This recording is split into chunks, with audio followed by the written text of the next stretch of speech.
Bien, queremos contarles que el pasado jueves el Ministerio de Educación dio a conocer como nuevo Premio Nacional de Ciencias Aplicadas a Ricardo Baeza Yates.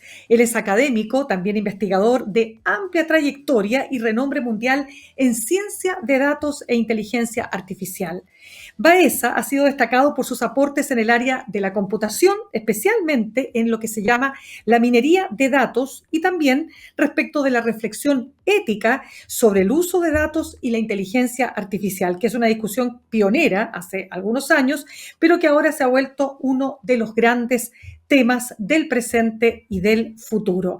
Paso a presentar entonces a Ricardo Baeza Yates, Premio Nacional de Ciencias Aplicadas 2024, profesor titular de la Universidad de Chile, investigador senior del Instituto Milenio Fundamentos de los Datos y profesor de investigación en el Instituto de Inteligencia Artificial Experiencial de la Universidad de Northeastern en Silicon Valley, Estados Unidos.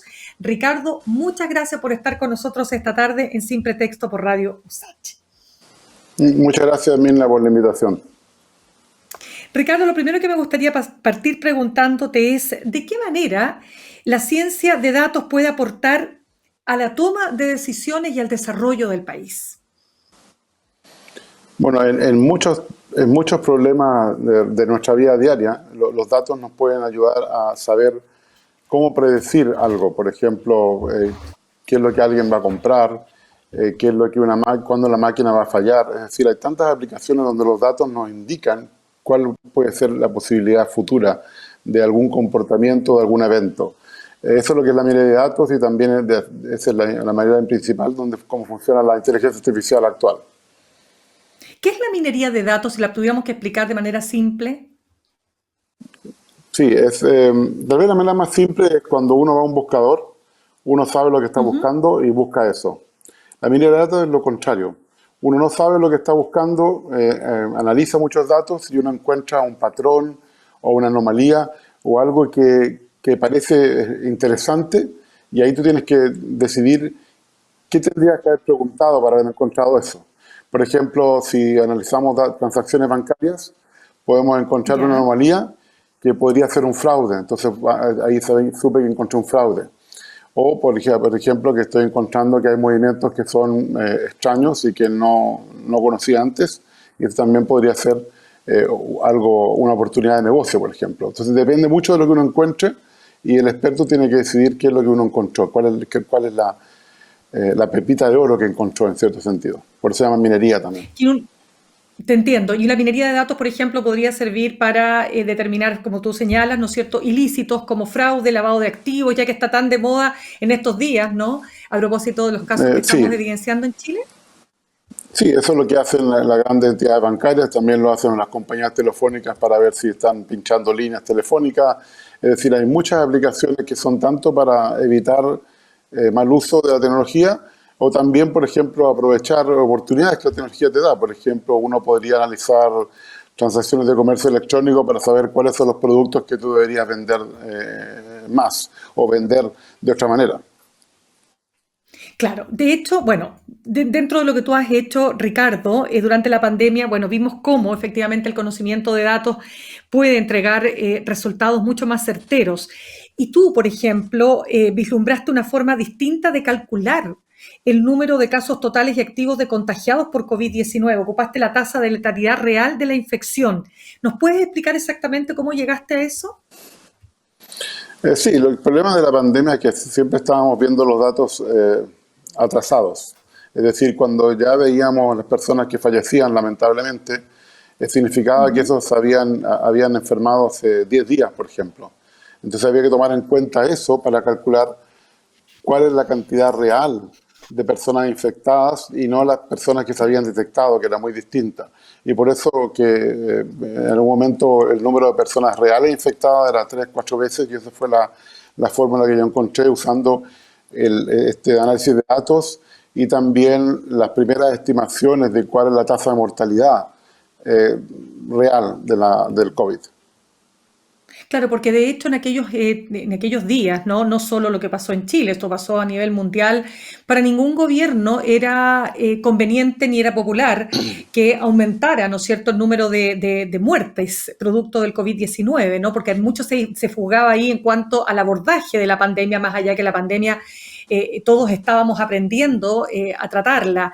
Pero, ¿de qué manera dirías tú que esta aproximación desde la minería de datos permitió transparentar y dar a conocer efectivamente lo que tú señalas, ¿no es cierto?, los datos fidedignos respecto del número de personas que fallecía o que caía enferma producto del COVID-19?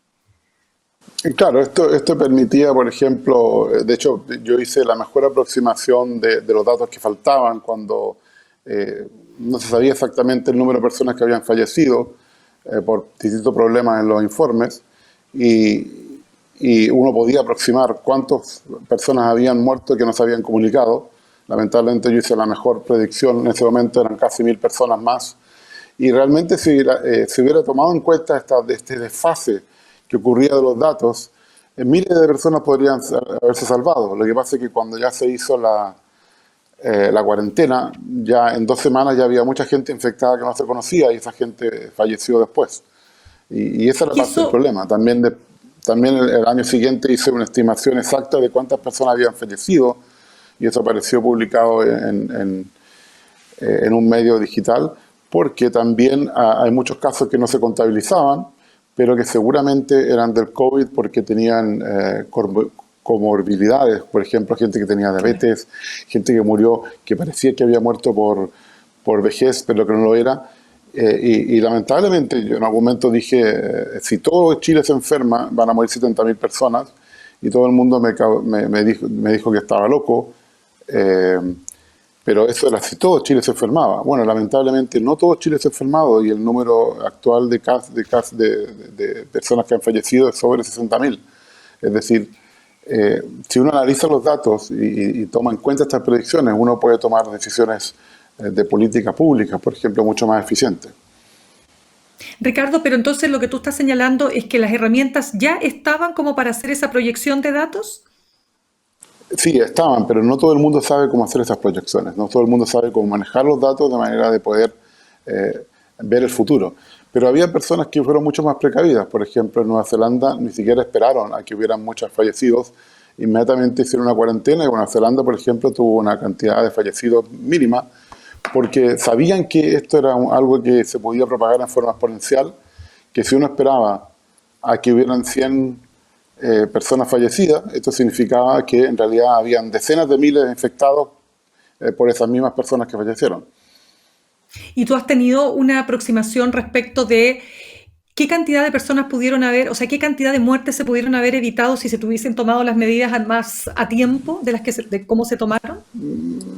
Sí, yo hice una estimación de cuántas personas se hubieran evitado, digamos, por ejemplo, comenzando la cuarentena 2 semanas antes, y eso habría sido por lo menos 5.000 personas. Esa era una estimación, en base a Imagínate, tomar la del total, decisión a tiempo. Sí, del total, no, del total que habían hasta ese momento, que en ese momento era hasta mucho ese mismo menos, tono. digamos, 20.000 o algo así, o sea, un cuarto de las personas. Nunca lo calculé en base al total, en base a todo, sino que en base a lo que había pasado en ese momento. Claro.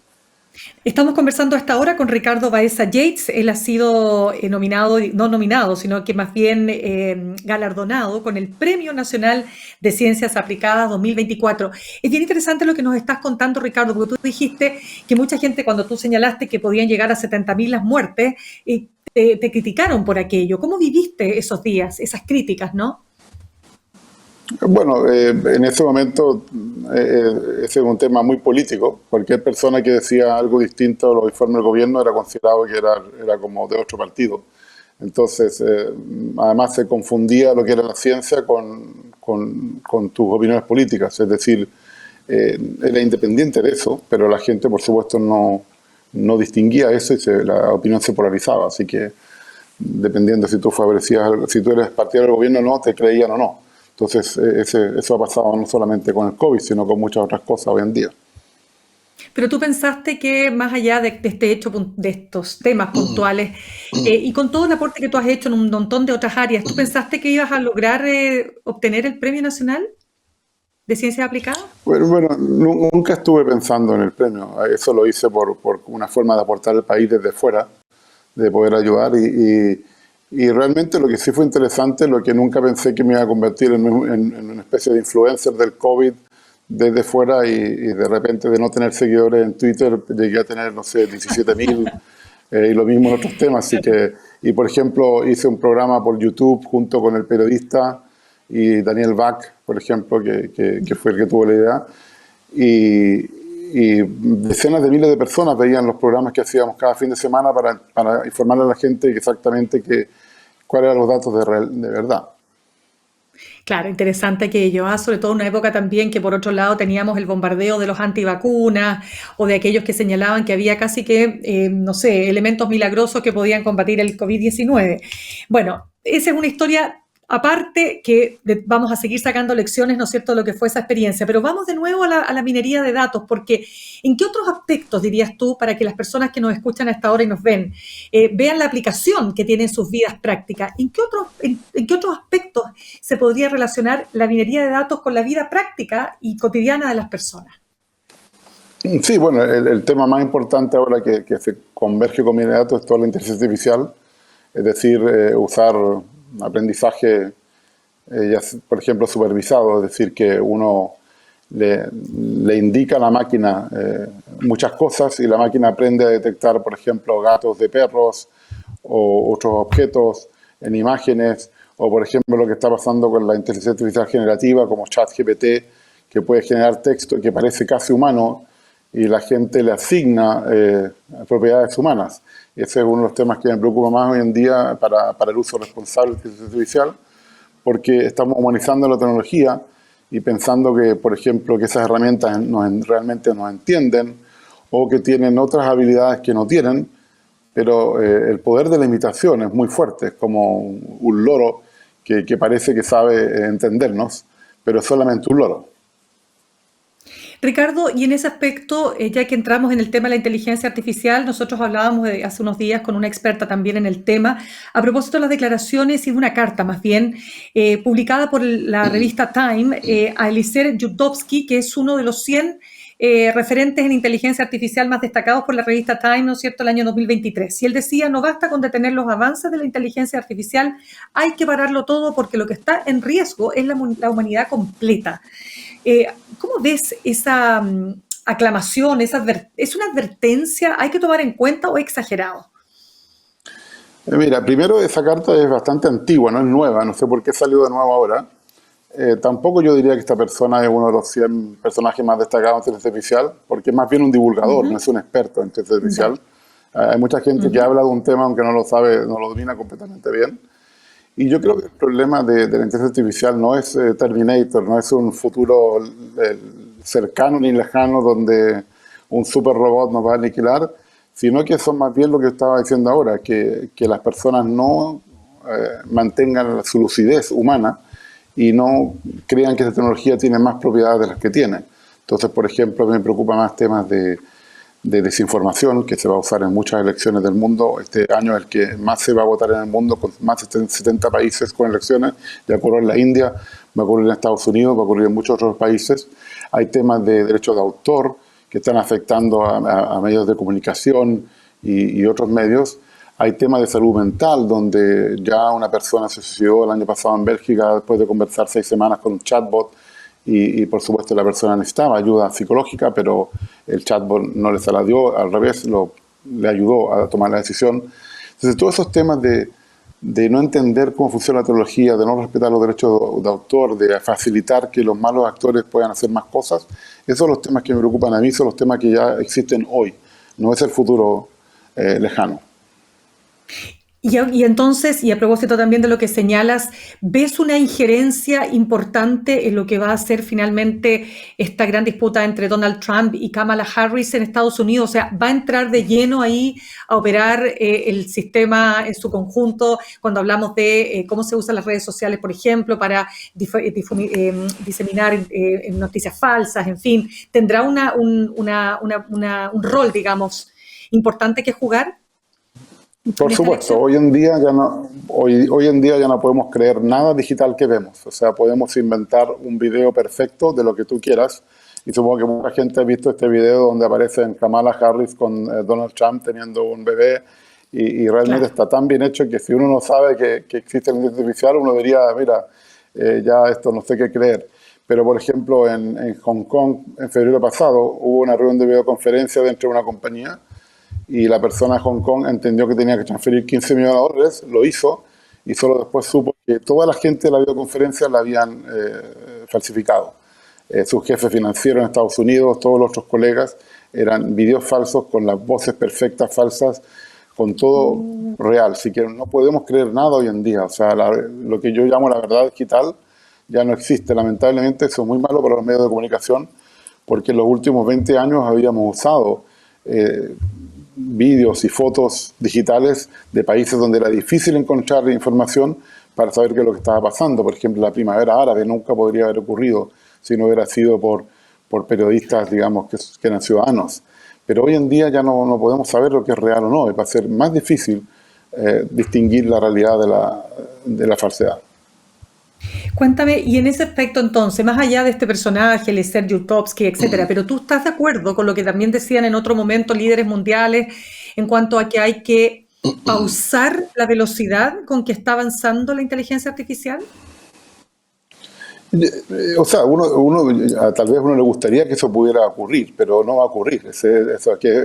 Aunque uno dijera eso tiene sentido. Yo diría que lo que pasa hoy en día es que cada vez la tecnología está avanzando tan rápido que no nos da tiempo para pensar, para, por ejemplo, ver cuáles son el impacto social, cuáles son los temas éticos detrás. Y esto no es nuevo, ha pasado con las armas químicas, pasó con las armas atómicas, está pasando ahora con todos los temas de los drones que se usan en la guerra de Ucrania o en otras guerras, por ejemplo en Gaza. Yo diría que más que pausar el avance de la tecnología, hay que pausar el uso de la tecnología, no del avance de la tecnología, si no tiene sentido parar temas positivos, que pueden ser positivos. Es el uso que le damos nosotros mismos el problema, no es la tecnología misma. La tecnología no tiene autonomía, somos nosotros los que decidimos cómo usarla, y si no pensamos dos veces cómo usarla, es porque hay todos estos problemas. Sí, conversamos a esta hora con Ricardo Baeza Yates. Él ha sido, ¿no es cierto?, galardonado con el Premio Nacional de Ciencias Aplicadas 2024. Es profesor titular de la Universidad de Chile, investigador senior del Instituto Milenio Fundamento de los Datos. Ricardo, hablemos de la humanización de la tecnología. ¿Qué entendemos por la humanización de la tecnología? ¿Y es algo lejano? No, esto ya está ocurriendo. Supongo que mucha gente ha visto la película Her, donde una persona se enamora de su celular. En Claro. ese caso no terminó tan mal porque está vivo. Esa persona que, digamos, no sufrió mucho más, que aparte de un desengaño amoroso. Pero eso es lo que estamos haciendo hoy en día. Por ejemplo, le estamos dando nombres a estas tecnologías, estamos creando avatares que parecen reales. Hay gente conversando con familiares muertos, que no es muy sano para ninguna persona. Hay gente, como te dije, que es el primero y espero que sea el último, de que se suicidó por estar hablando con un chatbot que pensaba que era como su psicólogo personal. Ese tipo de cosas donde uno le asigna humanidad a la tecnología y uno cree que la tecnología piensa, que la tecnología entiende, que la tecnología lee o escribe, pero no lee ni escribe porque no entiende nada de lo que procesa ni nada de lo que genera. Lo único que nos está imitando tan bien que ya es difícil distinguir la imitación de la realidad. Y para esto nosotros, un grupo de profesionales, cofundamos hace 3 años una ONG que se llama Optia, que es para el uso, digamos, inclusivo y transparente de los algoritmos. Como tú dices, lo has dicho varias veces, es difícil, cada vez está siendo cada vez más difícil distinguir la realidad de la imitación, pero hay formas de poder efectivamente despejar, más allá de que uno entiende que Kamala Harris, como poníamos muy bien el ejemplo, no va a tener una relación con Donald Trump, menos va a tener un hijo de Donald Trump, ¿no es cierto? Pero Sí. independiente que eso, porque es una cuestión muy burda, pero hay cuestiones que son muy difíciles de detectar. Tú ya diste un ejemplo, ¿no es cierto?, lo que había pasado en Hong Kong. Bueno, te pregunto, ¿cómo lograr despejar? ¿Qué tecnología tenemos hoy día para que nos ayude a despejar lo que es verdad y lo que no es? ¿verdad? Bueno, nosotros el año pasado con un grupo de personas que trabajan en este tema, con personas muy influyentes, propusimos que una solución era que cualquier modelo nuevo que se ponga en el Ya, mercado debería tener una herramienta que permita detectar si ese modelo la generó o no. Y eso se puede hacer, es decir, las compañías pueden tener herramientas que indiquen que sí, esto se generó, por ejemplo, con ChatGPT, esto se generó con este modelo de video, esta imagen se generó con este modelo. Lo que pasa es que eso actualmente no existe, sería una cosa muy interesante ponerlo como una regulación, eh, pero, por ejemplo, eso soluciona el problema para la gente que entiende cómo usar esas herramientas y para verificar. Por ejemplo, lo haría muy bien la Associated Press o Reuters, digamos, agencias de noticias muy grandes.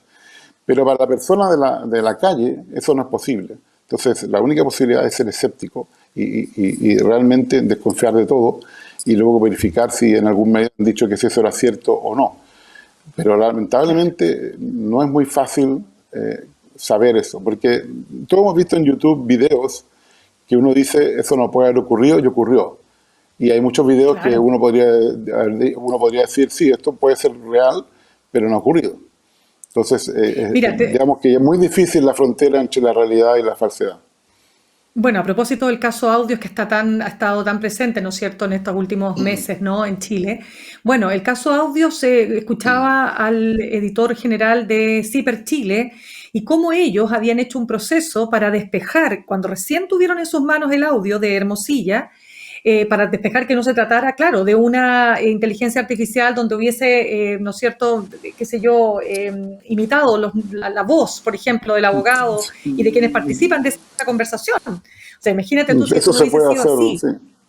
Sí, eso se puede hacer, Claro, por eso por te ejemplo, digo. con un mensaje muy corto yo puedo meter la voz. De hecho, el año pasado en el Senado de Estados Unidos, en todas estas como entrevistas que se hacen para entender el impacto de la tecnología, salió una madre Ujú. donde había recibido una llamada de su hija, que la hija decía que la habían secuestrado y pedía cierta cantidad de dinero para que la soltaran, y todo era falso. Entonces hay que tener otros mecanismos, como por ejemplo, mi sugerencia para todas las familias es que tengan una palabra secreta para saber si están hablando con una persona que realmente es de la familia o no.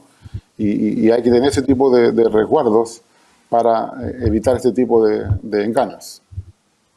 Claro, es claramente. Lo quiero terminar preguntándote, Ricardo, es lo siguiente, porque tú has participado en iniciativas como el Global Partnership on AI y el Consejo de IA del Gobierno español. Entonces, me gustaría saber Sí, cómo ves el tema de la regulación. yo creo que es muy importante que se regule el uso de la tecnología, pero no es la mejor manera de hacerlo. O sea, yo creo que no Ujú. deberíamos regular el uso de la tecnología, deberíamos regular los problemas. Es decir, porque si no tendríamos que regular el uso de cualquier tecnología nueva, y eso va a ser un camino bastante complicado. También hay otros temas que deberíamos regular todo, cualquier uso de algoritmo, no necesariamente el artificial, porque cualquier software puede generar daño en personas, pero actualmente lamentablemente nos estamos focalizando en esta herramienta principal. Y hay otros problemas, pero yo creo que es mejor tener algo que no es bueno que nada, y espero que logremos mejorarlo en el futuro, pero para hacerlo mucho más sencillo. O sea, por ejemplo, tenemos regulación de protección de datos, pero nadie dice cómo hay que proteger los datos, con qué tecnología hay que usarlos, sino te dicen qué es lo que tienes que hacer, y puedes usar cualquier tecnología para hacerlo. Eso es a eso deberíamos llegar. Te entiendo. Y por último, Ricardo, el tema del sesgo, de que cuando tú armas los algoritmos, ¿no es cierto? Bueno, hay una persona que está detrás, ¿no es cierto? Que tiene un sesgo, ya sea de clase social, de racial, político, en fin, o sea, de género, ¿no es cierto? Entonces, ¿cómo se despeja aquello? ¿Cómo logramos que los sesgos sean cada vez menos, no sé si decir menos perceptibles, pero menos incidentes? Sí, bueno, los sesgos siempre van a existir, los podemos mitigar, y esa es Ujú. una manera de hacerlo. Eh, por ejemplo, los sesgos pueden estar en los datos, también pueden estar en el sistema mismo y también están en la interacción entre las personas y el sistema. Entonces, todos esos sesgos se pueden mitigar, hay técnicas para hacerlo, pero muchas veces no se utilizan en forma adecuada o no se hacen en forma metódica, porque eso significa trabajar más, tomar más tiempo para desarrollar un producto. Y yo creo que mientras no haya una regulación, la gente no lo va a hacer. Por ejemplo, lo primero que debe existir en todos estos sistemas es un análisis de riesgo e impacto. Tal como hoy en día cualquier proyecto de infraestructura tiene un análisis de impacto ambiental, uno tendría que hacer un análisis de impacto social y ambiental en sistemas que pueden afectar ya sea seres humanos o el medio ambiente. Por ejemplo, la cantidad de energía que están generando, que están usando estos sistemas es ridícula comparado con lo que están haciendo. Por ejemplo, usar ChatGPT para buscar información ocupa 10 veces más que un buscador y lamentablemente muchas veces la información va a ser errada porque no es un buscador, solamente está prediciendo cuál es la siguiente palabra que debería ir en un texto. Es decir, genera información, no extrae información y la gente no entiende la diferencia y después hay problemas con abogados que lo han usado, hay problemas con científicos que lo han usado y hay problemas con personas que lo usan para buscar cosas muy específicas donde lo que van a encontrar es un dato inventado. Y el ChatGPT digamos, desde tu punto de vista, más allá de esto que no eres la primera persona que nos advierte sobre el impacto medioambiental que tiene cualquier búsqueda que tú hagas por el ChatGPT, pero ¿es una buena herramienta? ¿Es positiva finalmente en la suma y resta? Depende del uso. Por ejemplo, para buscar la respuesta es no, no es un buscador. Pero por ejemplo, para resumir texto, para extraer información de un texto, para escribir una carta en otro idioma, para traducir algo, a esos son usos seguros, no hay ningún problema. Pero es para generar cosas que tú sabes verificar. Si tú estás usando ChatGPT para algo que no puedes verificar si lo que estás generando es cierto o no, mejor no usarlo. Ya, pues quiero darte las gracias, Ricardo Baeza Yates, Premio Nacional de Ciencias Aplicadas 2024, por haber estado con nosotros compartiendo tus conocimientos y además en un tema que es tan importante de abordar en estos días como es la inteligencia artificial, sus impactos y también sus regulaciones. Muchas gracias, Mirna. Muchas gracias a ti.